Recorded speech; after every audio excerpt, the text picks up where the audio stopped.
Okay, so this is a little video about how to test a claim about a standard deviation. Here we've got the formula that we're going to use and some values we're going to want to look for, what n is, s is, and the standard deviation, which as you can see are used here in the formula. So we've got a question here. A simple random sample of 40 men results in a standard deviation of 10.3 beats per minute. The normal range of pulse rates of adults is typically given as 60 to 100 beats per minute. If the range rule of thumb is applied to that normal range, the result is a standard deviation of 10 beats per minute. Use the sample results with a 0.05 significance level to test the claim that pulse rates of men have a standard deviation equal to 10 beats per minute. So we know here that 40 is going to be our n, that's the sample size.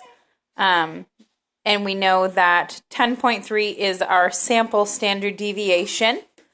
Okay, and we know that 10 is going to be the claimed value of the population standard deviation. And how we know that this is going to be a two-tailed test is right here where it says standard deviation equal to 10 beats per minute. So our HO is going to be equal to 10 and our H1 cannot be equal to 10. So now we've just listed our values, our N, our S, our standard deviation, our alpha, which is given in the significance level. We're going to have to use alpha divided by 2 because the chi-square table always shows more than. We must also actually find the complement of alpha divided by 2, which is going to be 0.025, and the complement is going to be 0.975. So now how do we interpret the chi-square distribution? We have to look at our degrees of freedom, which is going to be n minus 1, so it's n equals 40. So 40 minus 1 is 39. But the closest value we have on the table is 40, so we're going to go ahead and use that. And then we're looking for our significance levels, 0.025 and 0.975. So here I've just outlined what we found. And as you can see, there's a left tail, a right tail. And the values we find that our critical values are 24.433 and 59.342.